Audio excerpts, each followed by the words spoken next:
선생님들 안녕하세요. 오늘은 건강한 가정 만들기 프로젝트 5일차입니다. 많은 은혜 받고 계시지요? 네, 안식일을 맞아여 하나님께 예배드리러 오신 성도님들을 예수님의 이름으로 환영합니다. 이 안식일 평안하고 행복한 안식일 되길 소망합니다. 이 시간 함께 찬양하시겠습니다. 첫 번째 찬미 298장 내 만문에 기다려 계신 주를 부르시겠습니다.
다음 찬미는 456장 주 예수님 내 맘에 오사 부르시겠습니다.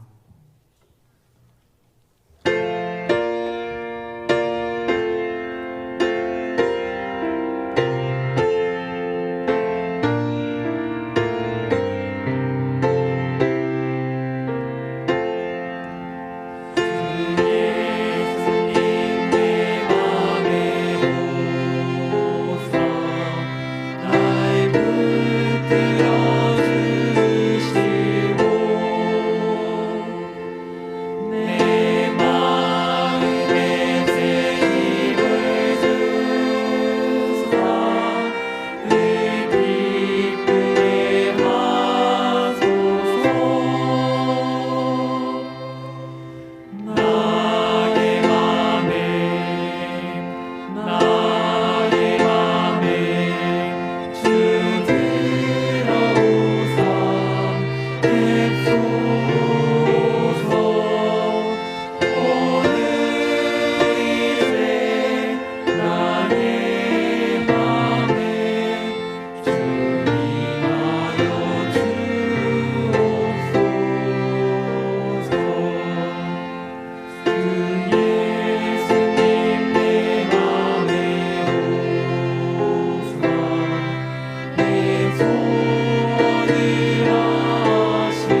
일어나셔서 찬미가 613장 아름다운 우리 집 부르시겠습니다. 찬미 후에 김정훈 집사님 기도해 주시겠습니다.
우리 중에 누구든지 자기를 위하여 사는 자가 없고 자기를 위하여 죽는 자도 없도다.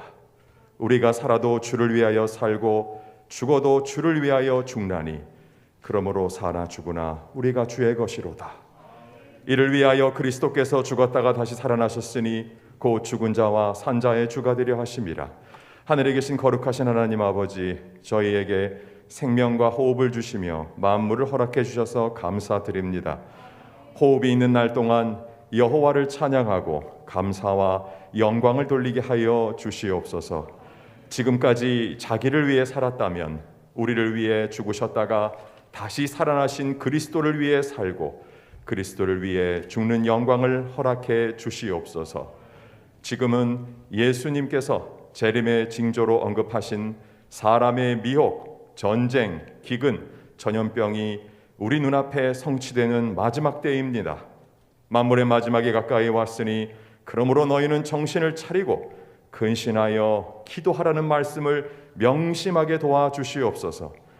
하나님의 계명과 예수에 대한 믿음을 지키는 성도들의 인내를 주시고 끝까지 하나님 말씀에 충성하는 믿음의 용사 되게 하여 주시옵소서. 한 주간 우리는 행복하고 건강한 가정은 하나님 아버지를 모시고 육신의 아버지가 말씀으로 자녀를 양육하고 어머니가 믿음의 기도를 드리고 자녀들은 제사를 드림으로 찬송의 제사를 드림으로 만들어짐을 깨닫게 되었습니다. 이 시간에 8명의 구도자들 김금숙, 안월자, 조연숙, 정선희, 권희순, 권수임, 이복순, 박문수 그리고 이 구도자들을 인도한 성도들에게 하나님께서 평안과 또한 축복과 사랑과 은혜를 베풀어 주시고 8명의 귀한 구도자들이 하나님의 집에 들어와서 하나님의 사랑과 은혜와 긍휼을 충만하게 받을 수 있도록 도와주시옵소서. 지금은 하나님의 말씀을 듣겠습니다. 주님의 신실한 두 종들에게 성령 하나님의 능력과 기름을 부어주시고 말씀을 듣는 성도들의 심령에도 늦은 비 성령을 내려 주옵소서. 진리의 말씀을 들을 때에 사단과 악한 영들이 한시라도 틈타지 않게 하시고 성령의 검, 이 성령의 검을 하늘에서 성도에게 내려 주시옵소서. 주님, 너무나 보고 싶습니다. 속히 오셔서 이 악한 세상에서 우리를 구원하여 주시기를 평강의 왕, 만왕의 왕, 만주의 주 예수 그리스도의 귀하신 이름으로 간절히 기도드리옵나이다. 아멘.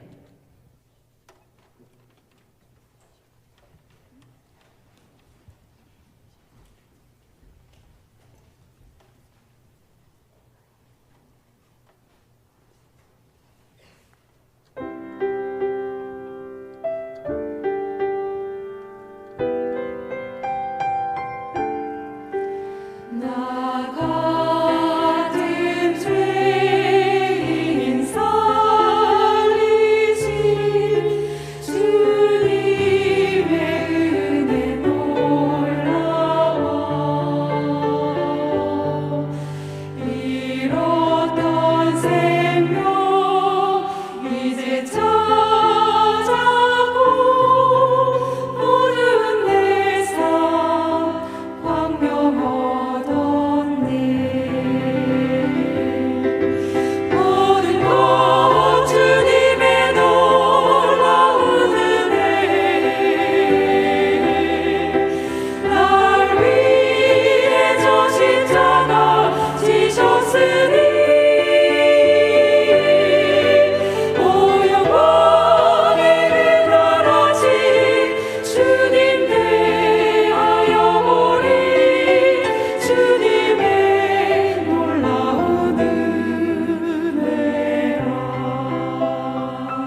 여러분 안녕하십니까? 행복한 안식일입니다. 건강한 가정 만들기 프로젝트 한 주간 동안 오프라인으로 또 온라인으로 함께 해주신 우리 서울영화건교회 모든 성도들과 또 이번 기회를 통하여 또 신앙을 접하게 되신 여러분들을 진심으로 환영드립니다. 저녁 시간으로는 오늘이 마지막 시간이 되겠고요. 오늘 강의의 제목은 동생과 신발입니다. 먼저 성경 말씀을 함께 읽도록 하겠습니다. 잠언 10장 12절의 말씀을 제가 읽어 올립니다. 미움은 다툼을 일으켜도 사랑은 모든 허물을 가리우느니라. 아멘. 오늘 강의의 키워드 역시 두 개의 단어인데요. 하나는 동기, 형제, 자매, 이 동기간이라고 하죠. 동기, 그리고 사랑이라고 하는 키워드를 가지고 함께 말씀을 나누겠습니다. 요즘 현실남매라고 하는 표현이 있습니다. 무슨 이야기인지 이해가 되시나요? 사이가 좋은 듯 하면서도 정말로 남보다도 더 심하게 다투고 우르렁거리는 그러한 동기 간의 표현을 현실남매다 이렇게 부르더라고요. 이 어린 시절에 현실남매로 지내면서 자칫 감정의 골이 깊어지고 동기 간에 그 문제가 해결되지 않으면 성인이 되어서도 이웃에 사는 사람들보다 이웃 사촌으로 불리는 이웃보다 더 못한 어쩌면 철천지 원수가 되는 경우, 바로 혈연 관계인 동기 간의 문제입니다. 성경에서도 이와 같은 일들이 인류 역사에 늘 있었음을 이야기합니다. 여러분 아시다시피 인류 역사의 첫 번째 살인 사건은 형제 사이에서 일어납니다. 가인과 아벨의 사건이죠. 이번 주 주인공인 이스라엘이라 불리는 야곱의 집안에서도 역시 대를 이어서 형제 간의 사투가 벌어지는 모습을 우리는 보게 됩니다. 형제끼리 속이고 치고받고 팔아먹고 쫓겨나고 쫓아다니고 난리법석을 피는 집안이 성경의 믿음의 조상이라고 불리는 아브라함, 이삭, 야곱 그리고 요셉의 집안에서 일어나는 것이죠. 사실 이 동기 간의 문제는 어느 집에나 크고 작게 있는 것입니다. 중요한 것은 이 필연적으로 행복해야 할 가정에서 일어나는 이 동기 간의 다툼을 어떻게 해결해야 하는가. 그래서 오늘은 동기 간의 이 원천적인 대립 구도와 또 그 문제를 해결하는 키워드인 사랑에 대해 함께 말씀을 나누고자 하는 것입니다. 오늘 말씀의 제목이 동생과 신발인데요. 저희 큰아들이 7살 때 5살, 2살 터울 아래 여동생이 너무 미운 나머지 엄마 아빠를 불러놓고 엄마 아빠 앞에서 당당하게 공식 발표를 했습니다. 자신은 동생이 밉다는 겁니다. 동생과는 그래서 앞으로 아무것도 공유하지 않겠다는 겁니다. 왜? 동생이 엄마 아빠의 모든 사랑을 다 뺏어갔기 때문이라는 거예요. 동생은 충분히 받고 있고 자신은 부족하다는 겁니다. 그래서 앞으로 동생에게는 어떤 것도 주지 않겠다고 선언을 하는 것입니다. 기가 차서 속으로는 당황을 했습니다. 그러다가 철모르게 오빠는 매우 진지하게 저는 동생을 미워합니다. 동생과는 어떤 것도 나누지 않겠습니다. 엄마 아빠는 동생만 이뻐합니다라고 심각하게 이야기하고 있는데 철모르는 동생이 그 뒤에서 러닝 셔츠에 팬티 바람으로 왔다 갔다 뛰어다니는 걸 제가 봤습니다. 그런데 하나님께서 지혜를 주셔서 언뜻 제가 딸아이를 보는데 러닝 셔츠가 오빠에게 물려 입은 것이고 심지어는 딸아이인데도 팬티도 오빠가 입다 작은 거 입고 쫓아다니는 걸 제가 발견하고는 옳았구나 하고 큰아들 손을 잡고 그래 엄마 아빠가 누구를 더 사랑하는지 한번 헤아려 보자. 신발장으로 아이를 데리고 갔습니다. 그리고 신발장을 열었습니다. 그리고 아이들의 신발을 다 끄집어냈습니다.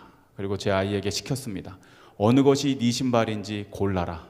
그리고 네 동생 신발은 반대쪽에 놔라. 아이들 신발이 생각보다 많더라고요. 철마다 이렇게 있으니까 뭐 겨울 부츠부터 시작해서 운동화, 샌들, 뭐 여름 뭐 아쿠아 슈즈, 뭐 다양하게 안식일 날 신는 구두 뭐 이렇게 다양하게 있는데 큰 아이가 신발을 다 꺼내놓고 자기 것을 끄집어서 절대로 동생과는 공유하지 않겠다고 작정한 그 신발들을 분류하기 시작하는 겁니다. 자신의 소유 중에 일부인 신발을 분류하는 것입니다. 다 분류하고 나서 제 큰아들의 눈동자가 흔들렸습니다. 무려 20개 가까이 되는 신발이 자신의 것이고 동생은 고작 2개밖에 없는 겁니다. 저도 깜짝 놀랐습니다. 알고 보니 오빠가 신던 거 동생이 계속 물려 신으니까 오빠는 동생이 신는 건 생각 않고 자기가 신었던 신발이니 다 자기 신발로 분류를 하는 겁니다. 딸아임에도 불구하고 오빠가 물려준 러닝 셔츠에 속옷에 신발까지 2개밖에 딸을 위해서 사준 신발은 2개밖에 없는 것을 발견하게 되죠. 그 일은 일단락됐습니다. 그리고 저는 까맣게 잊었습니다. 그리고 한 3년의 시간이 지났습니다. 경쟁 상대가 하나 더 늘어나게 됐죠. 어제 이야기처럼 셋째가 태어난 겁니다. 큰아이가 초등학교 입학을 하게 되었고요. 둘째도 이제 막 초등학교를 들어가게 되었습니다. 3학년, 1학년. 어느 날은 아이가 학교 바자회에 참석을 했는데 그날은 이 먹거리 부스가 있었기 때문에 학교 식당을 하지 않아요. 그래서 안내문에 아이들이 점심을 사 먹을 수 있을 만큼 용돈을 바자회에 쓸 수 있을 만큼 해서 보내주십시오. 이렇게 안내문이 왔고 안에는 아이들의 입장에서는 넉넉할 만큼 이 용돈을 쥐어 주었습니다.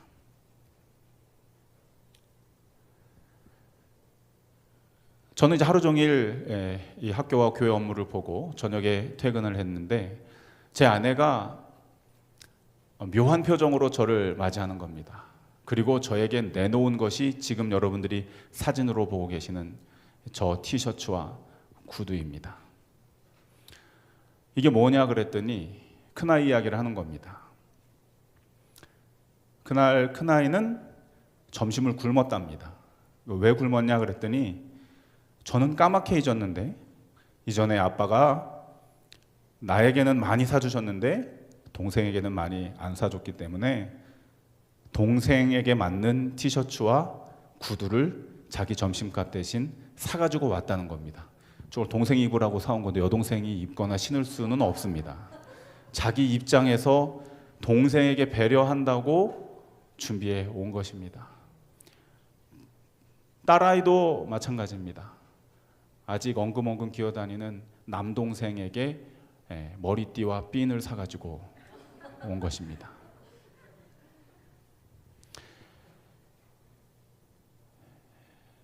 오늘 강의의 키워드는 동기와 사랑입니다. 동기 간의 갈등의 요인은 부족한 사랑 때문입니다. 내가 사랑받고 있다고 느끼고 충만한 사랑 안에 있으면 어린 아이라도 제 아무리 이기적인 꼬맹이라도 받은 사랑을 베풀고자 하는 선한 마음을 갖게 되는 것입니다. 그런 의미에서 형제의 갈등에서의 부모의 역할은 매우 중요하다고 봅니다. 제가 이렇게 말씀을 드리고 제 아이들의 이야기를 끝이면 정말로 저희 가정이 굉장히 성화되고 행복한 가정으로 느껴지시겠죠. 근데 그 이후에도 현실 남매들은 달라붙어서 많은 갈등 가운데 성장해 나가고 있습니다. 부모가 할 수 있는 데는 한계가 있는 것이죠. 성경의 이야기로 돌아가 보겠습니다. 형제의 화해라고 제가 제목을 붙였는데요. 야곱은 오늘 형을 만나는 날인데 인생에서 제일 힘든 날입니다. 사실 오늘 제일 만나기 싫은 사람이 형입니다. 우리가 엊그제 나눈 이야기입니다만 가족들에게까지 비열한 모습을 보이는 아빠의 모습으로 설 수밖에 없었던 그 이유, 제일 뒤로 비겁하게 빠졌던 그 이유도 다름 아닌 형이라고 하는 혈육 간의 동기, 그 형과의 갈등 때문이었습니다. 아시다시피 형을 속이고 멀리 쫓겨나서 20여 년이라고 하는 긴 세월을 유리방황하는 해야 했던 야곱입니다.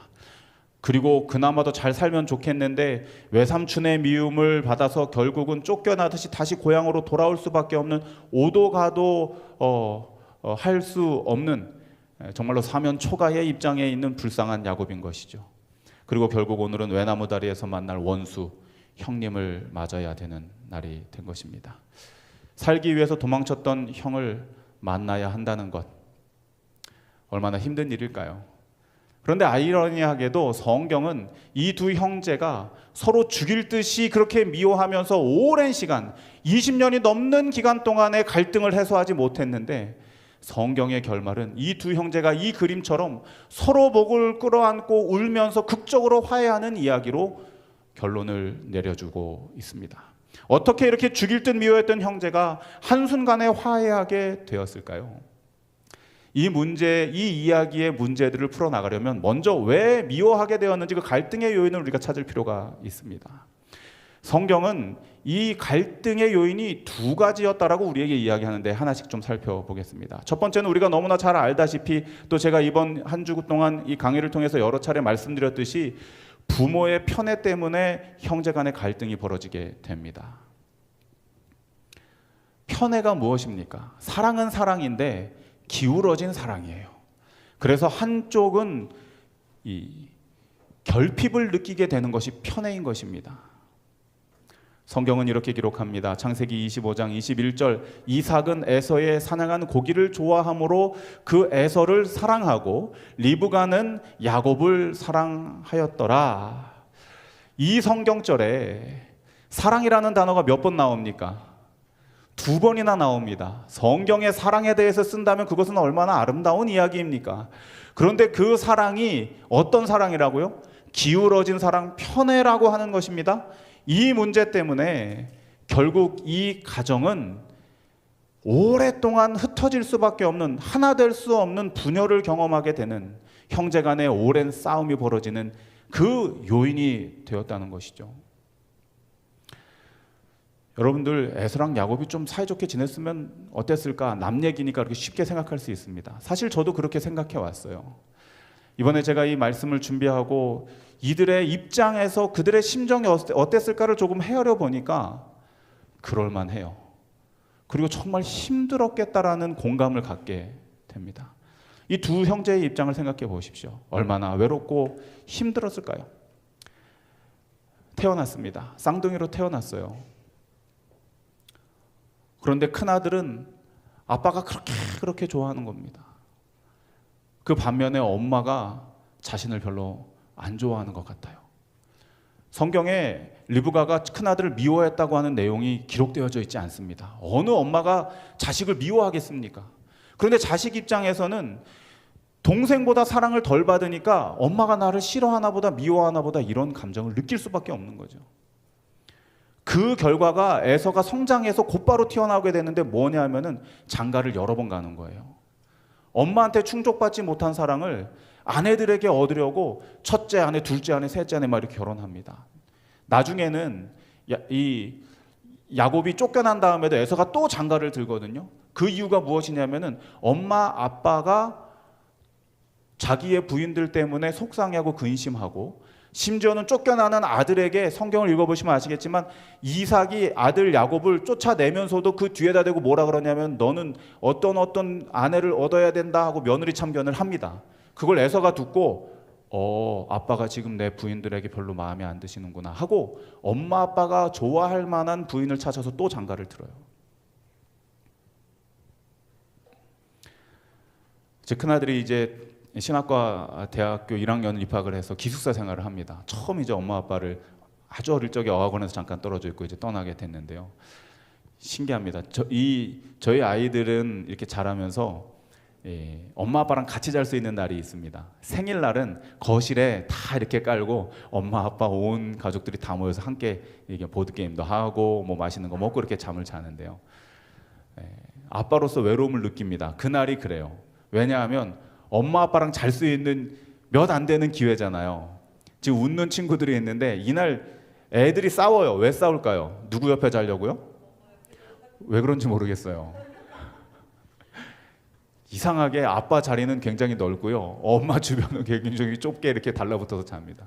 큰 녀석도 기숙사에 있다가 다 컸는데요. 집에 오면은 엄마부터 꼭 안아요. 그리고 이렇게 엄마 채취를 이렇게 맡습니다. 제 냄새는 안 맡아요. 엄마에게 받을 수 있는 사랑은 아빠에게 받을 수 있는 사랑이랑 조금 다른 거잖아요. 근데 에서가 그거를 못 받은 거예요. 편애 가운데 사는 겁니다. 그러니 엄마 아빠한테 어떻게 할 수는 없고 그 미움의 감정이 누구에게 가는 거예요? 더 사랑받는 동생에게 갈 수밖에 없는 겁니다. 저는 야곱도 이해가 돼요. 똑같은 형제가 둘이 있는데 그리고 쌍둥이란 말이에요. 생일도 같고 같은 나이란 말이에요. 근데 아버지가 항상 형아만 잘했다고 칭찬을 해요. 특별히 남자아이들은 칭찬으로 굉장히 자존감이 높아지는데 야곱은 자존감이 굉장히 낮아질 수밖에 없는 환경에서 자라는 것입니다. 그러니 계속 무엇만 생각하는 거예요? 내가 형의 자리를 갈 수 있을까? 내가 형처럼 아버지한테 인정받을 수 있을까? 장자권을 탐할 수밖에 없는 환경에서 그가 자라게 되는 것입니다. 그럼 얼마나 어린 시절에 힘들었겠어요. 서로 눈치 보는 거예요. 큰형은 아빠한테 사랑을 잔뜩 받으면서도 엄마를 계속 바라보고, 동생은 엄마한테 엄마 품에 안겨가지고 오냐 하고 막 궁디 팡팡하고 이렇게 하면서도 계속 형아가 아버지한테 칭찬받는 그것에 갈급한 것입니다. 편애라고 하는 것이죠. 이 엄마 아빠의 잘못이라고 또 볼 수 있겠습니까? 우리가 원가정이라는 이야기를 또 이번 주 동안 함께 듣지 않았습니까? 전 이삭도 이해가 돼요. 이삭이 곧 죽을 것 같아가지고 장자권을 아들에게 넘겨주는 일을 하게 되지 않습니까? 그 사건 때문에 이 집이 사단이 이렇게 나지 않습니까? 그 후로 한 일주일 있거나 한 달 후에 이삭이 죽었으면 말이 돼요. 근데 이삭이 안 죽습니다. 언제까지 안 죽냐 하면은 에서랑 야곱이 20년 후에 화해하고 나서 아버지 침상에 와가지고 인사까지 해요. 그러면 이삭은 왜 이 분열이 날 이 사건을 그렇게 서둘러서 일찍 할 수밖에 없었을까요? 이삭의 어린 시절을 생각해 보면 그래요. 장자권 때문에 집안이 풍비박산 나는 경험을 그가 했거든요. 이복형 이스마엘이랑 작은 어머니가 막 쫓겨나고 중내사내하고, 그 전에는 또 뭐 누가 뭐 장자권을 받았다가 취소됐다가 막 이런 것에 어린 시절부터 굉장히 스트레스를 많이 받는 것입니다.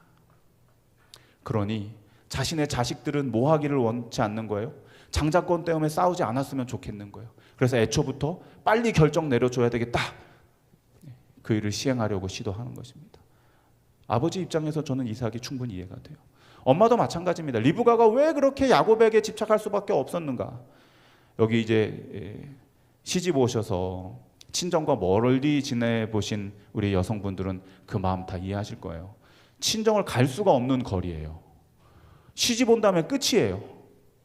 막 속 터지고 막, 특히 이삭이 되게 이제 좋게 말하면 품성이 굉장히 좋은 사람인데 나쁘게 말하면 가족 입장에서는 굉장히 우유부단하지 않습니까?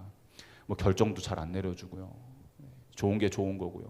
살림살이 맡아서 막 하기 힘든데 우물 팠는데 남이 달라 그러면 냉큼 줘버리고, 또 팠는데 또 달라 그러면 또 주고, 부인 입장에서는 기가 찰 노릇인 겁니다. 어디 가서 하소연할 데도 없어요. 친정이 그리운 겁니다. 왜요? 엄마도 여자고 누군가의 딸이니까. 남편이랑도 말 안 통하고 큰아들은 밖에 나가서 펄쩍펄쩍 뛰면서 사냥만 하고, 근데 눈앞에 처량하게 막내 아들이 앉아 있으니 그는 끼고 살 수밖에 없는 입장인 겁니다. 그러니까 편애라고 하는 것이 그냥 생겨나는 게 아니고 다 이유가 있는 거예요.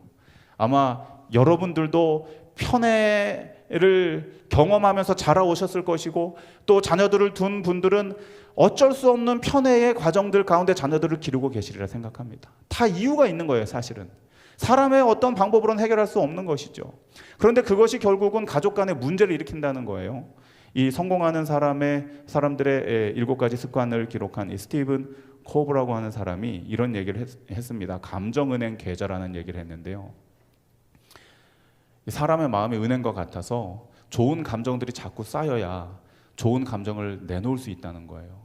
좋은 감정이 없으면 마이너스 통장이 되면은 계속 네거티브한 리액션을 보일 수밖에 없다는 것이죠. 또 어떤 시인은 그것을 사랑의 옹달샘으로 표현을 했어요. 같은 옹달샘이지만 물이 가득 차서 충만할 때는 한 바가지 떠서 다른 사람에게 시원하게 공급할 수 있어요. 맑은 물을 줄 수 있어요. 그런데 닥닥닥 긁어서 아직 채워지지 않은 그 옹달샘이면은 똑같은 옹달샘이고 똑같이 한 바가지를 푸는데도 흙탕물을 풀 수밖에 없는 거예요. 누군가에게는 흙탕물을 줄 수밖에 없는 상황이라는 것입니다. 야곱의 집안이 이 감정은행 계좌에 마이너스 상황이 된 것입니다. 그래서 결국은 이 기울어진 사랑 때문에,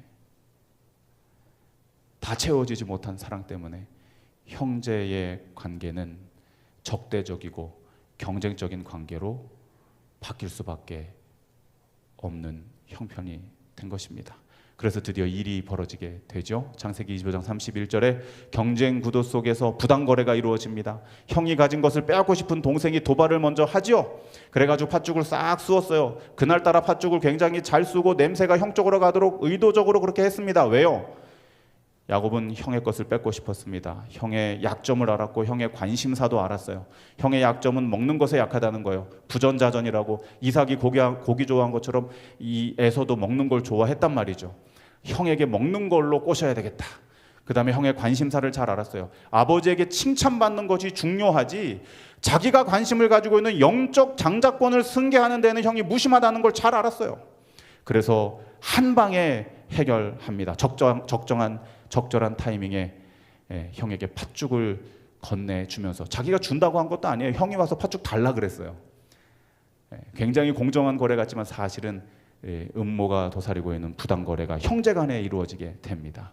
제가 좀 전에 소개해드린 그 책에서는 경쟁 구도 속에서의 일어나는 이러한 일들, 스티븐 코비는 이렇게 얘기합니다. 관계에서는 작은 일이 곧 큰일이다. 가정 안에서 싸우게 되는 일이 큰일이 아니에요. 큰일이 생기면 오히려 다 똘똘 뭉칩니다. 그걸 해결하려고. 작은 일 때문에 문제가 벌어지는 것이죠. 그런데 이 문제가 벌어졌을 때에 부모님의 태도가 저는 조금 의아합니다. 이삭이 왜 그랬을까? 물론 야곱이 보지 않아서 그랬을 수 있겠는데요. 성경에서 자식에 대해서 이렇게 표현을 해요. 이삭이 가로되 너의 아우가 간교하게 와서 너의 복을 빼앗았도다.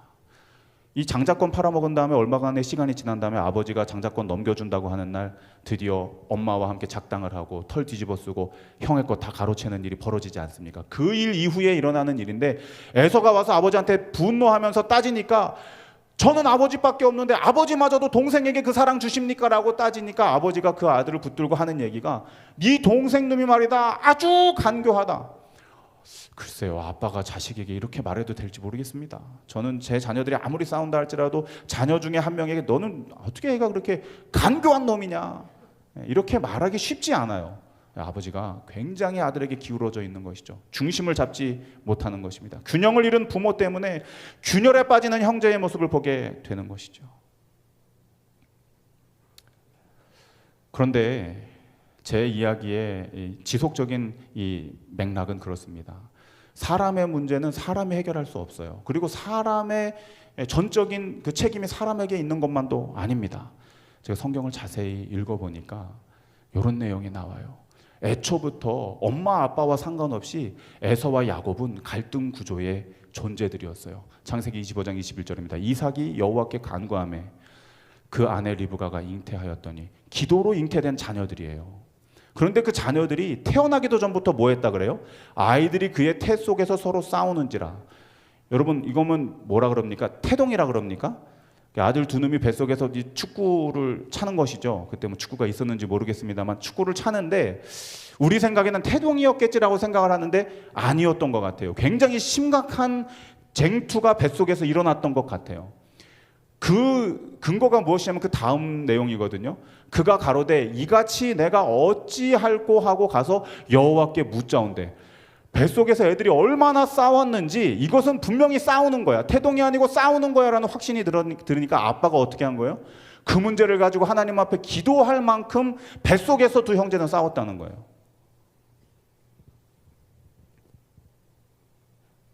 부모의 기울어진 사랑 때문에 더 싸운 것 사실입니다.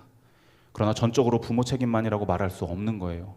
원래부터 싸우는 경쟁 구도로 태어나는 이 동기간, 날 때부터 나를 먼저 생각하는 자기 중심적인 사랑의 방향이 남을 향하는 것이 아니라 남에게 사랑을 주려고 하는 것이 아니라 나를 향하는 사랑을 받아야만 만족하고 살아갈 수밖에 없는 근본적인 문제, 이것은 부모가 해결할 수 있는 문제가 아닌 것이죠. 그런데 역시 이삭도 믿음의 조상 중에 하나이지 않습니까? 애초부터 그는 이 실마리를 풀 수 있는 이 방법을 알고 있었어요. 이 창세기 25장 21절 앞뒤에 그가 했던 행동이 바로 비결입니다. 무엇입니까? 아이가 생기지 않았을 때에 하나님께 기도드렸다는 거예요. 아이들이 복중에서라도 문제를 일으켰을 때에 무엇했다는 것입니까? 하나님께 기도로 물었다는 것입니다. 형제들이 극적으로 화해하는 데에도 그렇습니다. 형제들이 다시 만나게 되었을 때에는 부모가 어떻게 해줄 수 없는 상황까지 간 상황이죠. 엄마는 이미 돌아가셨어요. 아빠는 20년이 지나서 더 늙어서 이제는 정말 보이지도 않고 침상에 누워만 계십니다. 부모는 더 이상 무언가 해줄 수 없는 상황이에요. 그런데 그들이 어떻게 극적으로 이 칼부림이 나지 않고 피바람이 불지 않고 둘이 저렇게 부둥켜 안으면서 울면서 화해할 수 있었을까요? 제가 이번 주 내내 강조하는 것은 인간관계에서 사람이 해결할 수 없는 한계에 있을 때에 반드시 필요한 것은 반드시 하나님의 개입하심이라는 것입니다. 야곱이 좋은 선택을 했어요. 창세기 32장 11절입니다. 내가 주께 간구하오니. 형 속여먹고 어떻게 살았고 미워하고 갈등 구조 있고 막 가족들에게 치졸하게 하고 할지라도 내 형편과 상황이 어떠하든 간에 지금 내가 해결할 수 없는 상황이니 주님 제가 어떻게 하면 좋겠습니다. 저를 도와주십시오. 내가 주께 간구하오니 내 형의 손에서 에서의 손에서 나를 건져내시옵소서. 제가 지금 이건 보니까 성경절이 조금 잘못 기록된 것처럼 보여집니다. 여러분들께서 다시 한번 확인하시고 수정하시면 좋겠습니다. 하나님께 맡기는 것이죠. 부조와 선지자에서는 그의 마음가짐이 이랬음을 이야기합니다. 하나님께서는 에서의 마음을 부드럽게 하실 수 있으셨다. 누구도 마음을 따뜻하게 만들 수 없는 편애 때문에 굳어진 마음을 누구께서는 하실 수 있었다고요? 하나님께서는 하실 수 있었다. 그의 유일한 희망은 누구에게 있었다고요? 하나님께 있었다. 야곱이 이 문제를 가지고 부모님도 해결하지 못할 이 편애 때문에 생겨진 사랑의 결핍 때문에 생겨진 이 갈등 구조를 가지고 누구 앞에 나아갔을 때, 하나님 앞에 나아갔을 때 하나님께서 일하십니다. 어떻게 일하시는지를 부조와 선지자는 이렇게 이야기합니다. 야곱이 천사와 씨름하는 동안 또 다른 하늘의 사자가 누구에게 파송되었다고요?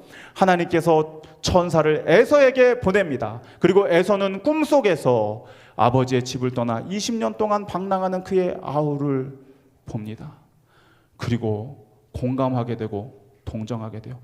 그나마 싸워서 나는 집에 남아서 엄마 돌아가시는 거 보고 아버지랑 지금까지 살고 있는데 하나밖에 없는 내 혈육, 내 동생은 나랑 싸운 것 때문에 20년을 밖에 나가서 어떻게 고생하고 얼마나 억울하게 살았는지, 혈육이라고 있는 외삼촌에게 속임당하고 그도 마음에 이 애정 결핍이 있어서 첫째 마누라 없고 둘째 부인 없고 그것도 모자라서 셋째 넷째까지 없고 그렇게 살아가는 불쌍한 동생을 그가 꿈속에서 보니 동생에 대한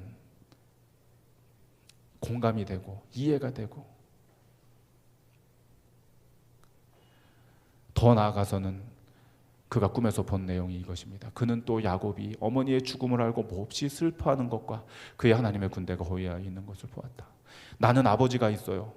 동생은 집에 돌아왔는데 엄마는 이제 없어요. 동생이 마음 뚫 곳이 없다는 사실을 형아 에서가 보게 되고 마음에 나쁜 것이죠. 동생이 불쌍해지는 것입니다. 하나님이 야곱과 함께 계시니 그를 해하지 말라고 명하셨다. 에서가 하나님 때문에 마음이 변합니다. 야곱도 하나님 때문에 형님 만날 용기가 생깁니다. 그래서 둘이 극적으로 화해한 것입니다. 누가 이 일을 하신 것입니까? 인간의 방법으로 할 수 없는 일을 하나님께서 하신 것입니다. 왜 그렇게 하셨을까요?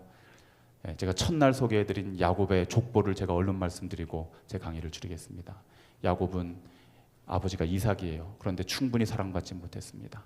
이삭 아버지는 아브라함인데 그도 아버지에 대한 상처가 있어요. 아무리 신앙적이라도 자신을 끌고 모리아 산에 가서 죽이겠다고 끌고 갔던 아버지예요. 그 아브라함 아버지 데라도 아들과 끝까지 안 가고 나는 편한 데 살겠다고 남았던 아버지입니다. 아버지에게 받은 사랑의 갈등 구조는 대를 타고 올라갑니다. 그리고 그 대의 끝에는 누가 계신다고요? 에노스의 아버지는 셋이요, 셋의 아버지는 아담이요, 아담의 아버지는 누구라? 하나님이라. 하나님의 자식들이기 때문에 야곱과 에서도 하나님 보시기에는 내 핏덩이고 내 자녀이기 때문에 부족한 죄인 부모가 채워줄 수 없는 그 사랑을 누가 지금 대신 채워주시는 것입니까? 하나님께서 채워주시는 것입니다. 오늘 본문의 말씀입니다. 미움은 다툼을 일으켜도 사랑은 모든 허물을 가리우느니라. 하나님께서 이렇게 약속해 주십니다. 혹시 부모들은 잊어버리고 잘못된 사랑으로 자녀들을 기를지 몰라도 나는 어떻게 하겠다고요? 나는 너를 잊지 않고 끝까지 사랑해 주겠다 말씀하고 계십니다. 우리 주님께서 사랑하시는 우리 서울영화관교회 모든 성도 여러분, 또 이번 기회를 통하여 예수님을 처음 영접하게 되시는 여러분 가정에 행복이 함께 하시기를 바랍니다. 여러분은 반드시 행복해야 하는 사람들이고 여러분의 가정은 반드시 행복해야만 합니다. 그러나 그것은 인간의 힘으로는 한계가 있음을 여러분들도 경험하셨고 오늘 말씀을 통하여 다시 한번 확인하게 됩니다.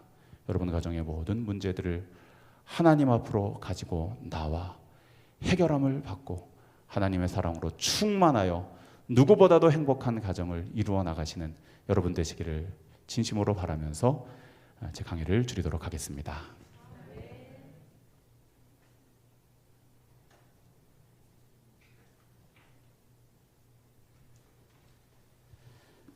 귀한 강의를 해주신 우리 우현주 목사님 감사드립니다. 우리 감사의 마음을 박수로 표현해 주시면 감사하겠습니다. 감사합니다. 이제 두 번째 강의를 듣도록 하겠습니다. 두 번째 강의 듣기 전에 한 가지 좀 당부 말씀을 좀 드리고 싶은 게 있습니다. 어제 혹시 제가 강의 다 마치고 돌아가실 때 인사드리면서 혹시 드린 말씀 기억하고 계신지요? 꼭 하나 적용할 거 찾아서 적용해 봅시다 라고 말씀드렸는데 혹시 부부간의 관계에서 좀 적용하신 게 있으시나요? 저는 어제 사모님께서 남편분에게 사랑한다 라는 말씀을 이렇게 잘 하신다고 그래서 저도 한번 해볼까 했는데 그건 좀 쉽지 않겠어서 하루 수고했어요 라는 인사를 좀 하려고 결심을 했어요. 그래서 어제 느낄지 안 느낄지 모르겠지만 지나가는 말로 수고 많았다라고 인사를 했습니다. 이렇게 결심한 것을 이루어봤습니다. 자, 오늘도 이제 형제간의 관계에 대해서 우리 사모님께서 강의를 해주실 것인데 한번 여러분들 정말 구슬이 선말이어도 뭐라고요? 예, 꿰어야 보배입니다. 많은 교훈 중에 하나라도 여러분들의 삶에 적용할 것들을 꼭 이 시간 찾으셨으면 좋겠습니다. 우리 사모님께서 본인을 기독교 상담가 김세미 사모라고 소개해 주셨는데요. 우리 기독교 상담가 김세미 사모님을 박수로 초청하도록 하겠습니다.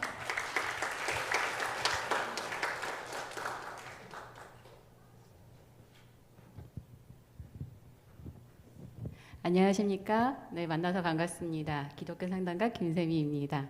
오늘 우리 우현정 목사님께서 우리 형제 간의 관계와 우리 부모님과의 역동이 우리 인생에 어떻게 영향을 미치는지 정말 잘 가르쳐 주셨습니다.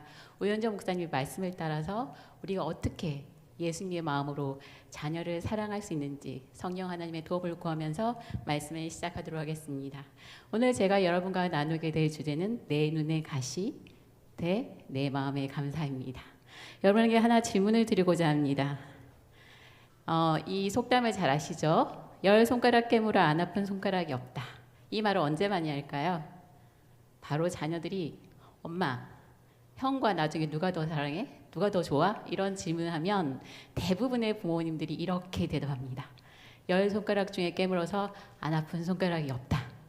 여러분 그게 거짓말일까요? 자녀의 오해일까요? 거짓말이라고 합니다. 미국 데이비스 캘리포니아 대학에서 연구를 했어요. 768명의 가족을 대상으로 연구를 했습니다. 그래서 정말 편애를 하냐 물어봤더니 아버지의 76%와 어머니의 65%가 편애를 한다. 인정을 했습니다. 어떻게 편애가 되냐, 어떤 대상의 자녀가 가장 예쁘냐 그랬더니 첫째래요. 네, 좀 섭섭합니다. 저는 셋째거든요. 네, 그리고 혹시 어떤 자녀를 더 마음이 아플 때 사랑하냐 그러니까 막내를 더 사랑한대요. 왜냐하면 제일 어리기 때문에. 예, 저도 아들이 둘 있는데 첫째는 든든하고 둘째는 뭘 해도 사랑스럽습니다. 네, 그리고 혹시 자녀가 셋이 있으면 아들 둘, 딸 하나의 경우에는 성별이 다른 딸 하나를 더 많이 사랑한다고 얘기를 합니다. 특히 부모들이 어떤 대상을 더 애착을 가지냐 성비를 통해서 알아본 결과 어머니는 큰 아들을 좀 더 의지하고요. 그리고 자랑스러워하고요. 아버지는 막내 딸을 더 사랑한다고 합니다. 네, 저는 좀 제가 욕심이 많은지 딸이 없습니다. 그래서 남편이 저를 더 사랑하도록 하고 있는 것 같습니다. 그리고 부모의 양육 태도와 부모의 사랑이 자녀의 자존감에 어떻게 영향을 미치는지 서울시 아동을 대상으로 이제 실험을 했었는데요. 부모의 온정적이고 수용적 양육 태도가 자녀의 가치감이라든지 자존감을 높인다는 것입니다. 그것뿐만 아니라 학교 성적까지 좌우를 한다는 거죠. 그리고 어머니가 그 아들을 사랑할 때 이 남자아이들의 자존감이 많이 올라가고요. 아버지가 딸을 사랑할 때 그 딸은 다른 아이들보다 자존감이 높다라는 연구 결과가 나왔습니다. 아까 우현주 목사님께서 내 자리는 공허한데 아내의 자리는 미어 터지더라 이렇게 얘기하셨는데요. 연구 결과대로 이것도 연구 결과인데 참 잘 맞추신 것 같습니다. 어머니의 수용성이 어머니의 사랑이 아버지의 사랑보다 더 많은 영향을 끼친다는 것입니다. 엄마들에게 많은 책임감을 느끼게 하는 문구죠. 그런 것이 실험을 통해서 더 많이 나왔는데요. 우리 옛 속담 중에 부모가 반팔자라는 이야기가 있습니다. 이 말은 어떤 부모를 만나느냐에 따라서 그 사람의 운명이 결정된다는 옛 말인데요. 이 말을 심리학자들이 한번 파악을 해보니까요. 아이가 사랑을 받고 성공하는 아이들에게는 엄마의 사랑스러운 냄새가 묻어 있다는 것입니다. 엄마가 예뻐해주고 엄마가 아끼고 그리고 엄마가 자랑스러워한 아이들은 어디를 가도 사랑을 받고 존중을 받고 성공하다라는 것입니다.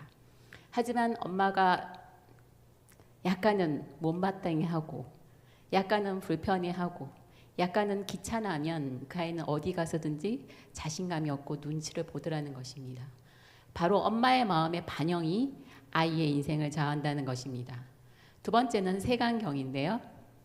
색안경은 엄마의 가치관, 그 다음에 엄마의 원칙, 엄마의 바람 이런 것들이 아이와 맞지 않을 경우에 아이가 분명히 컬러풀한 색깔을 갖고 있음에도 불구하고 까만 선글라스에 까만색의 아이로 만들어 버린다는 것입니다. 엄마의 마음과 엄마의 생각이 아이를 바꾼다는 것입니다. 예언의 신에도 이런 말씀이 있습니다. 이 세상에서와 장차 올 세상에서 자녀들의 복리와 행복의 대부분이 그들의 부모들에 의하여 좌우된다는 것입니다. 이 말씀을 들을 때 저희 부모들은 많은 부담감을 가지고 그리고 눈물이 날 경우도 있습니다. 왜? 내가 배 아파서 내가 정말 죽을 고통을 겪고 자녀를 낳았는데 왜 내 아이를 사랑하지 못할까? 너무나도 슬픈 운명이죠. 심리학자들이 이렇게 연구를 한 결과 자녀와 부모의 어떤 기질이나 성격들이 맞지 않을 때 그러한 불편감이 서로의 관계에서 나타나서 그것이 자녀의 자존감이 되고 그리고 사회관계를 형성하는 기본 바탕이 된다는 것입니다. 우리 지난 수요일날 기질에 대해서 아주 열심히 잘 배우셨는데요. 우리 아이들은 보통 세 가지의 기질로 나눠지게 됩니다. 아주 순둥순둥한 순한 아이와 그리고 까칠한 예민한 아이 그리고 변화나 어떤 것에 대해서 느리게 따라오는 느린 아이가 있습니다. 이런 아이들은 천성은 자기가 태어날 때부터 하늘이 내려준 성격이기 때문에 바뀌어지지 않습니다. 하지만 엄마가 이 순한 아이가 답답하다고 느끼면 순하고 둥글둥글한 아이도 그냥 답답한 아이가 되는 것입니다. 예민한 아이 같은 경우는 되게 자신이 그 정보나 모든 것에서 반응이나 자극이 빠르기 때문에 아주 창조력이 뛰어난 아이들입니다. 변화를 두려워하지 않고요. 자기 주장대로 세계를 창조해낼 수 있는 아이들인데 예민하기 때문에 너무 힘들어, 너무 미워, 귀찮아라고 생각을 하면 이 아이는 그러한 창조성이 다 사라져버립니다. 느린 아이 같은 경우에는 느리지만 그것을 통해서 많은 정보를 함축한 다음에 창조물을 내는 아주 가능성을 가진 잠재력을 가진 아이들입니다. 그런데 이런 아이들이 빨리 하지 못해, 답답해, 바보 같아라고 부모가 생각하면 그 아이는 바보가 되어버리는 것입니다. 세상에서 도태해버린다는 거죠. 바로 엄마의 기질과 성격 유형과 엄마의 마음의 여유가 자녀들에게 편애를 하게 되는 자신의 모습을, 그리고 남편의 모습을, 시부모님의 모습을, 자기가 싫어하는 모습을 아이한테 퍼부음으로 말미암아서 그 아이가 사랑스러운 아이가 아니라 미운 아이가, 그리고 미운 오리 새끼가 되어버린다는 것입니다. 그래서 우리 자녀들이 잘못된 것이 아닙니다. 우리 엄마가, 우리 아빠가, 우리가 스스로 우리 자녀들을 더 사랑스럽게 바라볼 때 우리 자녀가 지금은 느리게 가고 있는 것 같지만 나중엔 대성할 거야 라고 생각하시는 부모의 눈빛 속에서 우리 아이들은 자라난다는 것입니다. 또 다른 한 가지는 부모의 욕심입니다.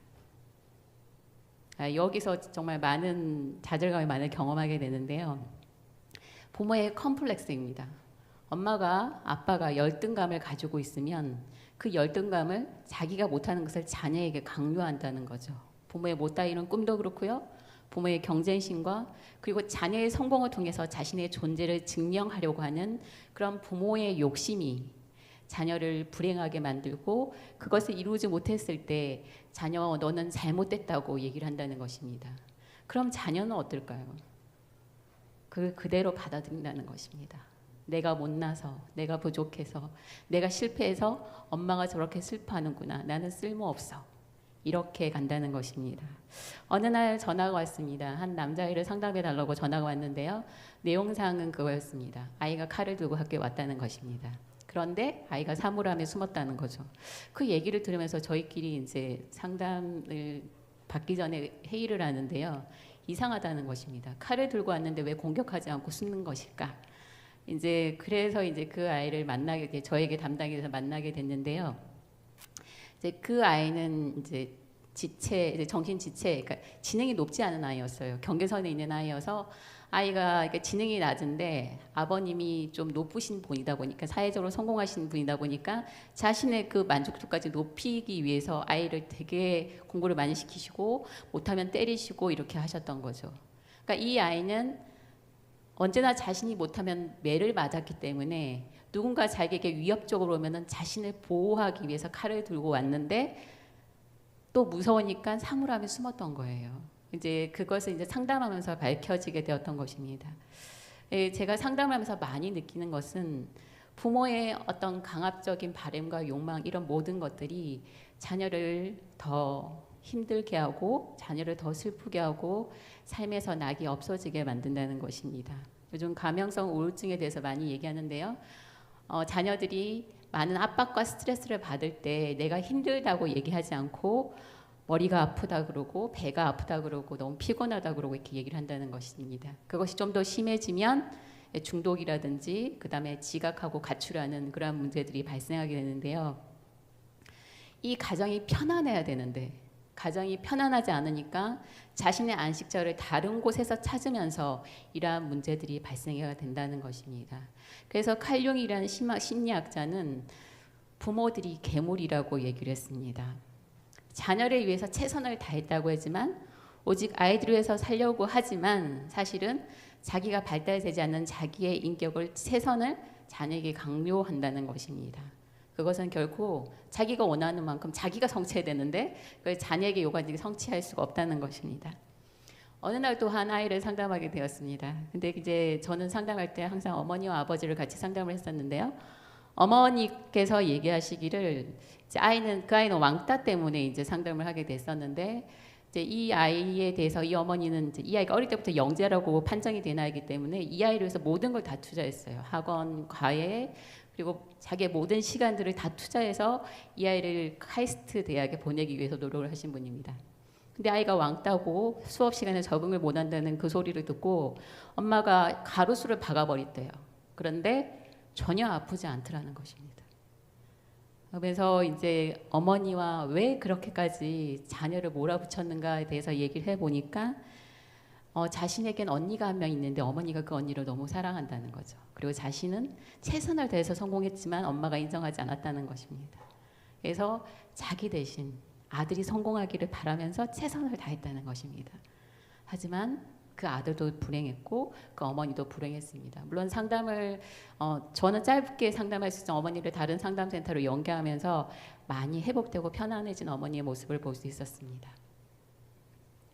우리가 어제 말씀드렸듯이 우리 본능의 뇌, 우리 감정의 뇌를 따라서 아무 의식 없이 살아갈 때는 우리의 인생은 삶이 아니고 죽음과 절망으로 우리 스스로를 몰고 간다는 것입니다.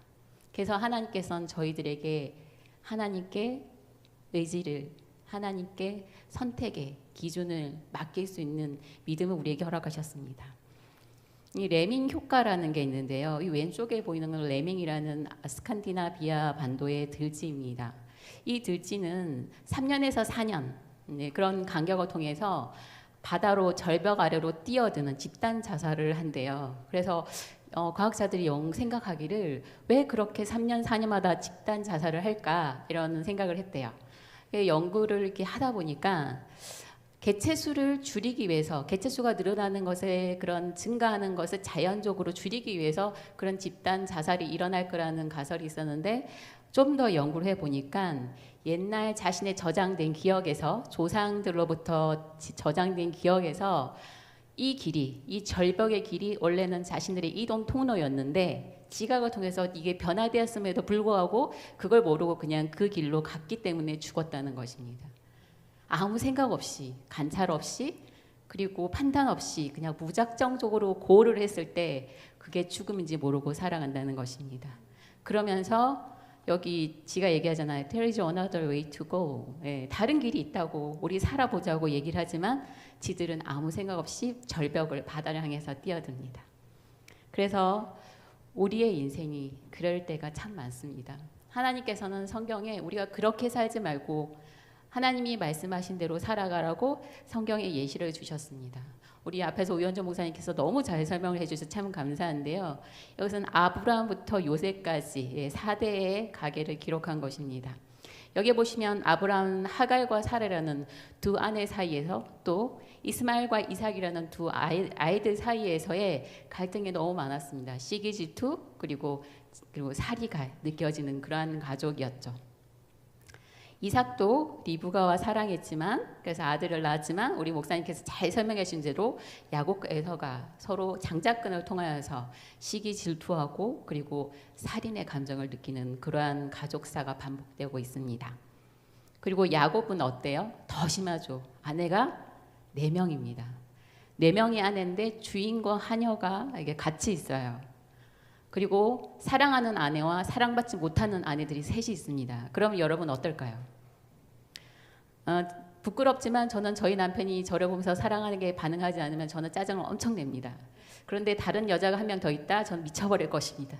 그런데 이렇게 미친 여자가 4명이서 남자를 안달복달하는 그 모습을 자녀들이 보면서 어땠을까요? 늘 불안하고 늘 긴장되고 그리고 정말 미워 죽겠고 그러한 감정들이 이 집에 너무나도 많았습니다. 이 집에서만 그런 것이 아니었는데요. 정말 슬픈 사건이 일어나죠. 유일한 딸 하나, 아까 말씀드렸죠. 많은 자녀들이 있을 때 다른 성배의 자녀를 사랑한다. 디나가 강간을 당하게 되는 사건이 벌어집니다. 그의 오빠의 유다와 그리고 시므온이 그 민족을 다 살해하는 그러한 사건들이 벌어지면서 야곱은 이제는 안 된다. 이제는 이 싸움들과 일어나는 분쟁에 대해서 더 이상 조용히 있으면 되지 않을 것 같다라고 생각을 하고 하나님께 기도할 때 하나님께서 하나님께 야곱에게 이르셨습니다. 그리고 야곱은 하나님의 말씀에 따라서 자신들이 섬기고 있는 이방 신상과 그리고 모든 의복과 그리고 모든 목걸이와 모든 것을 버리고 베델로 하나님께서 말씀하신 베델로 올라가게 됩니다. 그리고 거기서 하나님께 예배드리면서 자녀들을 다 데리고 와서 우리를 인도하시고 우리를 돌보신 하나님께로 우리가 돌아가자. 그리고 하나님께 우리가 다시금 나아가자.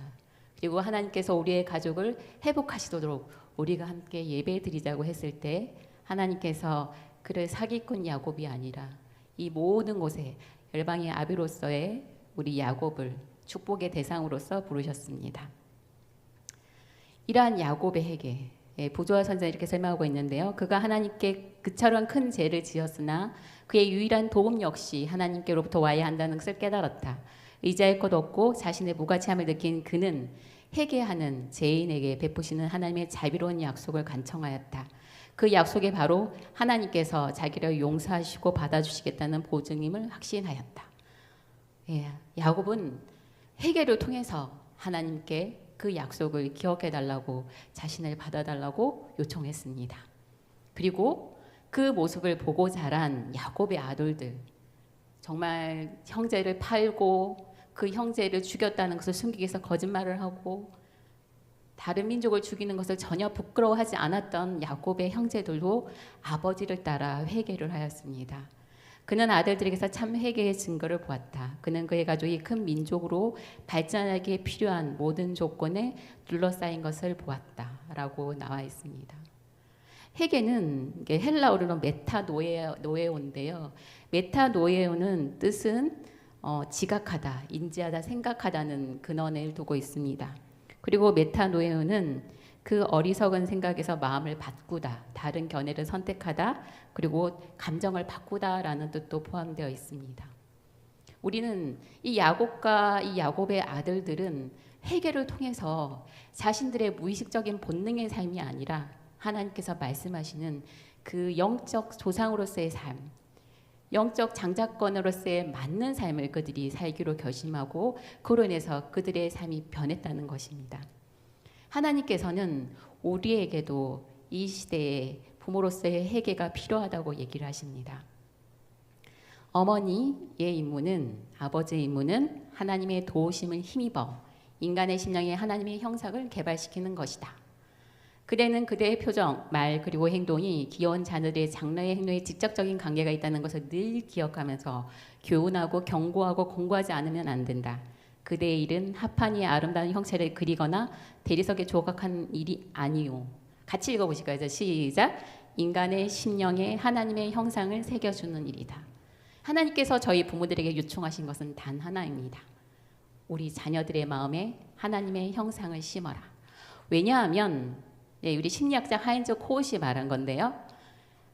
신앙을 가진 사람들은, 하나님을 만나는 사람들은 완벽한 존재인 하나님을 알기 때문에 그 모습을 통해서 자신의 상처난 자기감을 치료한다는 것입니다.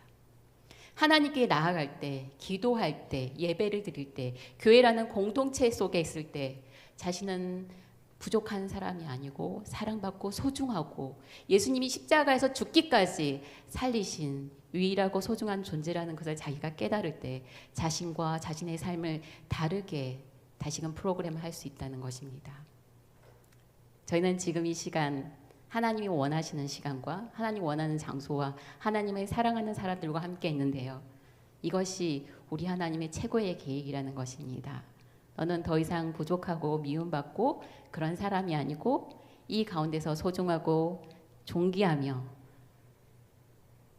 내 생명을 주기까지 아깝지 않는 귀한 존재라는 것을 가르쳐주고 계신다는 것입니다. 여러분 감사하십니까? 네, 정말 감사드리죠. 그러는 이런 하나님의 형상에 대한 인식이 부모님의 양육 태도에도 나타나게 되는데요. 하나님의 이미지를 형성함에 있어서 영향을 미치는 아버지의 영향력은 15%고요. 어머니의 영향은 23%입니다. 자녀들에게 온전과 수용을 일관성 있게 제공하고요. 그리고 자녀와 아주 의사소통이 정말 잘 뿐만 아니라 자녀에게 정말 진심을 담아서 관심을 가질 때 우리 자녀들이 무의식적으로 하나님도 나를 위해서 존재하신다는 의식을 가지게 된다는 것입니다. 근데 하나님에 대한 형상의 부정적 이미지가 하나님은 무서운 분이야. 하나님은 나를 싫어해. 이런 느낌을 가지게 하는 것은 바로 아버지의 권위적 양육 태도라고 공통적인 의견을 보이고 있습니다. 우리 아버지들에게 많은 의무감을 좀 책임감을 느끼게 하는데요. 우리 아버지들의 영향력이 정말 중요합니다. 제가 한 아이를 상담했었는데 그 아이는 ADHD라고 이제 진단받은 건 아니고 그런 잠정적 결론 속에 상담을 하게 되었습니다. 근데 이 아이가 상담을 하는데 제가 봐서는 얘가 ADHD가 아니에요. 왜냐하면 농구를 잘하고 친구들과 잘 어울리는 거예요. 그래서 제가 얘가 왜 ADHD지? 이렇게 생각을 했습니다. 근데 아버지 면담을 하게 됐는데 아버지께서는 이 아들이 농구를 좋아하고 농구 선수가 되는 것을 불만족하게 여기셨어요. 그래서 아이가 농구를 할 때마다 늘 공을 빼앗았고 너의 인생은 그게 아니라고 학원으로 몰아붙이셨죠. 그때마다 이제 아이가 수업 시간에 집중하지 않음으로만 해서 학교에서는 너는 ADHD 같으니까 상담을 받아라 이렇게 해서 상담하고 오게 된 거예요. 그래서 이제 아버지 면담과 이제 아이 면담을 통해서 이제 결론 내린 것은 이 아이는 지금 자기를 적극적으로 지지 않는 부모님에 대한 반발심을 통한 나타나는 반항적인 행동이다라고 이렇게 하면서 부모님에게 이 아이에 대해서 적극적으로 지지를 해주시라. 그런 다음에 아이가 수긍할 때 같이 다른 계획을 세우시는 게 어떻겠냐.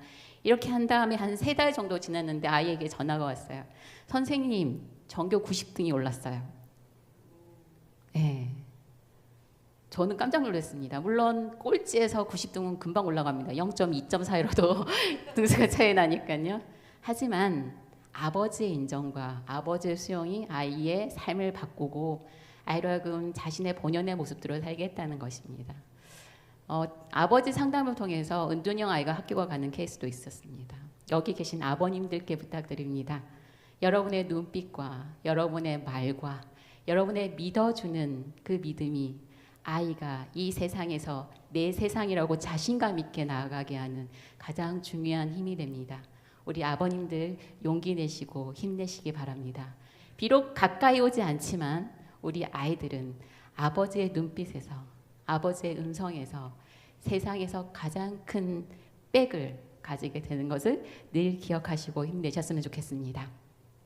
그래서 우리가 하나님께서 우리에게 자신을 하나님의 형상으로 바라보라는 것은 우리가 하나님 생각을 또 어떻게 하세요? 되게 경이롭고 경건하게 생각을 조심스러워 하시잖아요. 그처럼 우리 자녀를 경이롭고 경건하고 정말 사랑스럽게 보라는 것입니다.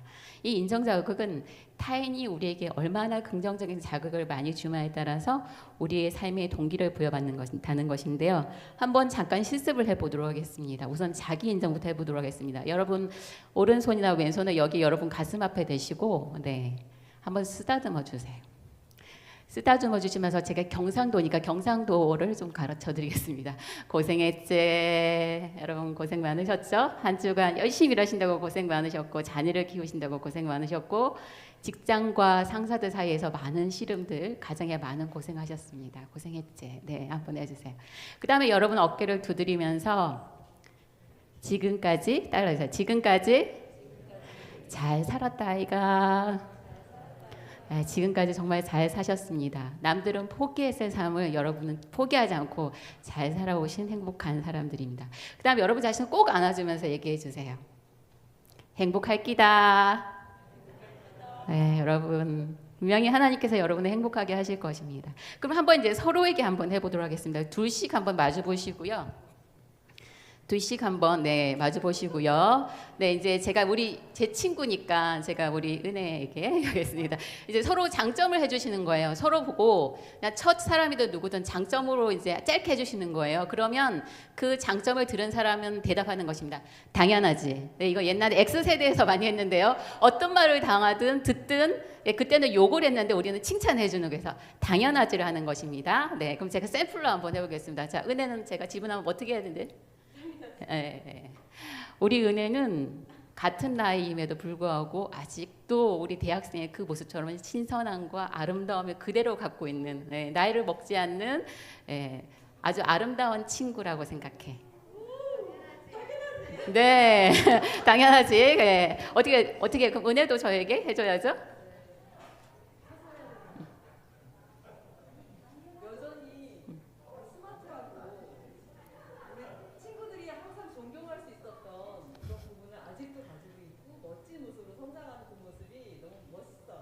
당연하지. 자, 한번 해보시겠습니다. 여러분 두 분씩 짝지으시고요. 한번 서로를 보면서 한마디 해주세요. 자, 그러면 제가 할게요. 지금 제 보이기 오른쪽, 요쪽에 계신 분. 네, 여러분 왼쪽이죠. 네, 왼쪽에 계신 분이 먼저 오른쪽에 계신 분한테 칭찬해 드리는 겁니다. 자, 해볼까요? 시간이 없으니까 여러분 빨리 집에 가고 싶으면 빨리 해주세요. 자, 시작.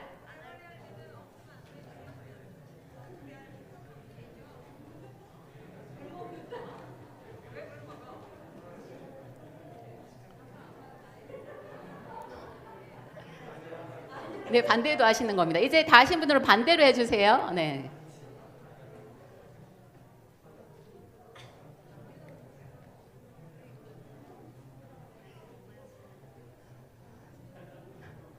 네, 아까는 숨소리도 안 들렸는데 지금 막 웃음소리가 들려서 너무나도 좋은 것 같습니다. 그처럼 우리가 상대방에게 긍정적 인정 자극을 받을 때 어린아이들 같은 경우 많이 안아주시고 쓰다듬어 주셔야 되겠고요.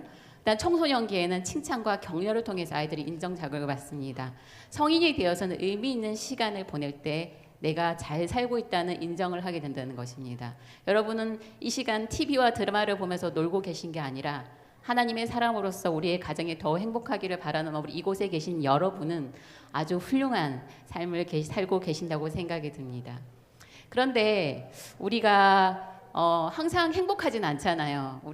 저도 이제 아들 둘을 키우면서 언제쯤이면 저 목소리가 내가 작아질까? 저 지금 목소리 조용조용하잖아요. 근데 아들 둘이니까 목소리가 제가 깡패보다 커질 때가 있습니다. 그래서 제 자신을 스스로 인식하기 위해서 제가 이렇게 많은 노력을 했는데요. 그런 갈등이 있을 때 우리가 해야 될 것은 처음에는 멈추는 것입니다. 아까 말씀드렸죠. 저희가 지각해야 된다. 우리의 본능에 대해서 숙고인으로 돌아가는 잠깐의 멈춤이 필요합니다. 두 번째는 여러분 호흡을 하셔야 된다는 것입니다. 우리가 이렇게 호흡을 한다는 것은 신체의 언어가 바뀌는 건데요. 우리가 호흡을 할 때 우리의 긴장된 근육과 감정, 요동하는 감정들이 자연스럽게 가라앉을 수 있습니다. 한번 해보도록 하겠습니다. 제가 이렇게 올리면 여러분 숨을 들이마시고 내리면 여러분 숨을 내쉬면 됩니다. 한번 해보실게요. 시작. 하나, 둘, 셋, 넷, 다섯. 하나, 둘, 셋, 넷, 다섯. 하나, 둘, 셋, 넷, 다섯. 하나, 둘, 셋, 넷, 다섯. 이 호흡을 3분 이상 하면 우리의 호르몬을 안정시키는 호르몬이 나오게 되는데요. 3분 정도 하면 한 5시간 정도 되고요. 5분 정도 하면 12시간 정도 안정 호르몬이 나온다고 합니다. 하나님께서 저희에게 창조하실 때 숨을 불어넣으셨잖아요. 우리의 숨이 우리의 격렬한 숨이 아니라 하나님의 숨이 돌아올 수 있도록 여러분 우리는 기도하면서 호흡하는 것이 필요합니다. 우리가 기도할 때 하나님께서 우리에게 위해서 일을 하십니다. 천재적 재능과 진리와 거룩함의 강체로 세상에 복을 끼친 많은 사람들의 감화와 성공의 원천이 되는 원칙들은 기도하는 그리스도는 어머니에게서 비롯되었음이 드러날 것이다. 부조와 선지자 3권 318페이지 이렇게 말씀하고 있습니다.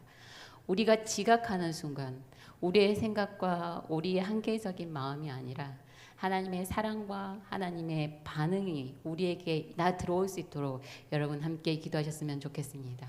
이런 마음을 안친 다음에 하는 것은 이제 아이와 얘기하는 거죠. 이게 아이와 얘기하는데 화가 많은 상황에서 마음이 가라앉혀도 안 될 경우에 우리는 기억해야 된다는 것입니다.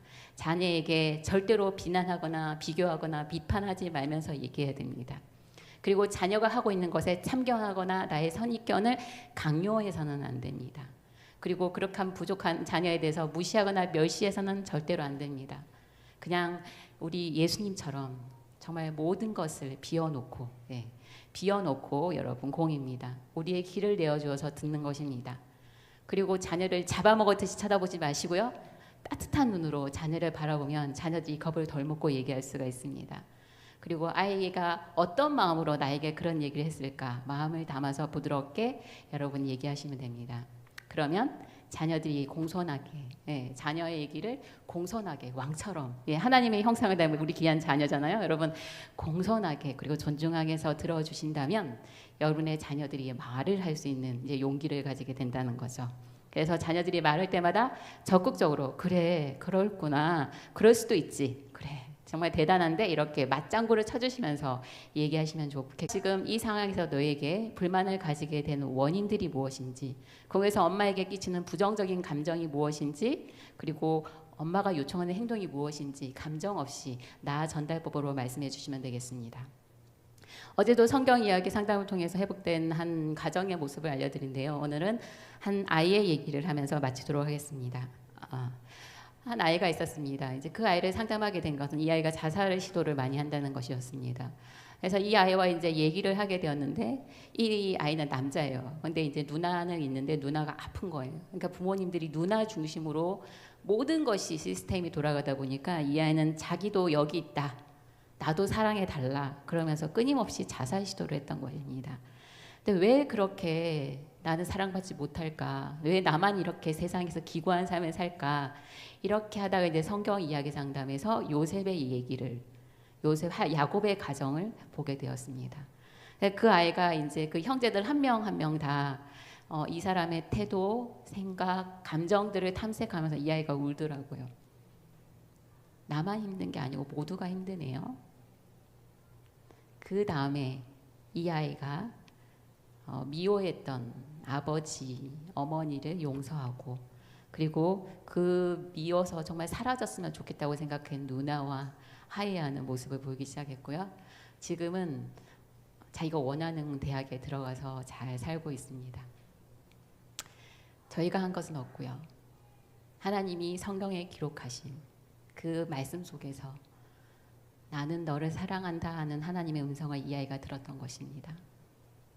하나님께서 이 아이를 살리셨다는 거죠.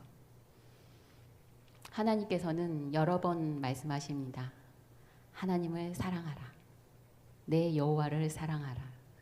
마음과 뜻과 모든 것을 다해서 하나님을 사랑하라고 저에게 명령하셨는데요. 기록 13페이지에 보면 마음을 다하고 뜻을 다하여 무한한 전능자 하나님을 사랑한다는 것은 우리가 사랑을 한다는 것은요. 우리가 하나님께 우리의 것을 주는 것이 아니라는 거죠. 사람의 모든 능력을 최대한 개발하는 것을 의미한다. 우리의 한계적인 능력들을 하나님의 것까지 올리는 역할을 한다는 것입니다. 이것은 지덕체를 균형 있게 발달시켜 하나님의 형상을 전인적으로 회복하는 것을 뜻한다. 우리가 하나님을 사랑할 때 우리가 어떤 무언가를 말씀을 많이 외우고 교회 충실하고 이런 것이 아니라 우리가 하나님을 사랑할 때 우리 안에 하나님의 형상이 새겨진다는 것입니다. 그리고 심리의학자, 정신의학자 스카펙은 이렇게 얘기합니다. 참 사랑의 경험은 인간의 한계의 확장을 도와주며 이 확장은 사랑하는 사람을 향해 다가가는 그 사람의 성숙을 돕고 그 대상과 자신을 일치시키는 것이다. 이것은 자아 확장, 외부 세계와 내부 세계의 통합으로 인한 자아 영역의 성장과 확장에 연쇄적으로 가져온다. 이 심리학자의 말처럼 하나님이 우리에게 사랑을 명령하신 것은 우리가 하나님에게 희생당하고 이용당하는 것이 아니라 우리의 영역이 하나님의 영역에 가까이 갈수록 우리에게 성장과 성숙을 가르쳐 주신다는 것입니다. 여러분, 저희 부모들은 많이 부족합니다. 저희 아이들에게 엄마가 처음이라서 그래 이렇게 하면 아이들은 엄마가 처음이지 당연하지 이렇게 얘기를 합니다. 그래서 저희는 많은 부족함 속에서 우리 아이들에게 미안하지만 그래도 사랑을 주려고 최선의 노력을 다합니다. 여러분, 부족할 때 하나님께 나오시기 바랍니다. 그럼 하나님께서 그분의 사랑을 여러분에게 주실 것입니다. 그래서 여러분의 자녀가 내 눈의 가시가 아니고 언제나 여러분의 마음에 감사가 되길 바라면서 말씀을 마치도록 하겠습니다. 감사합니다.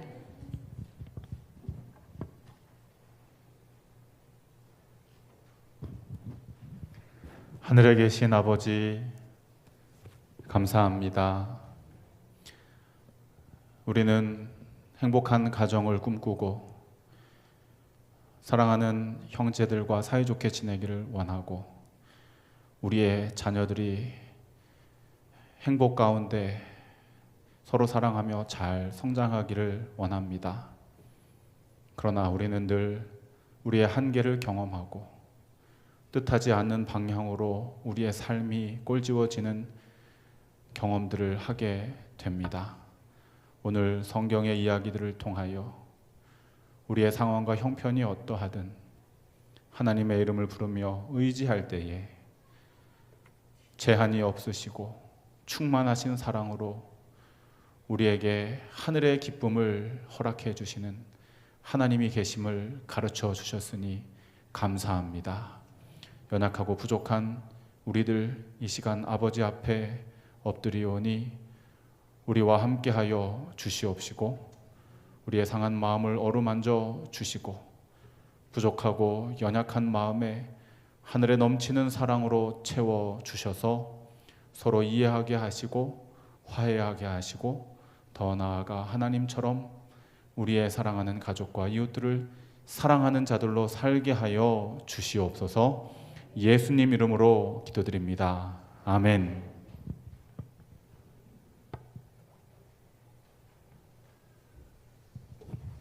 오늘 귀한 강의를 해주신 우리 두 분의 강사님께 우리 또한 감사의 마음을 박수로 표현해 주시면 감사하겠습니다. 감사합니다.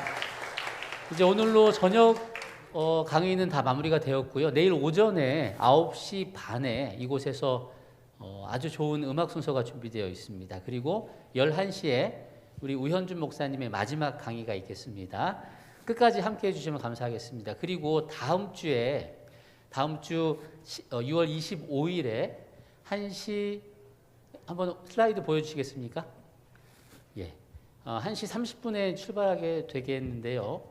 6월 25일 오후에 저희가 용산 가족공원으로 소풍을 가도록 하겠습니다. 그래서 다음 주 토요일까지 여러분들 꼭 시간을 좀 비워두시면 감사하겠습니다.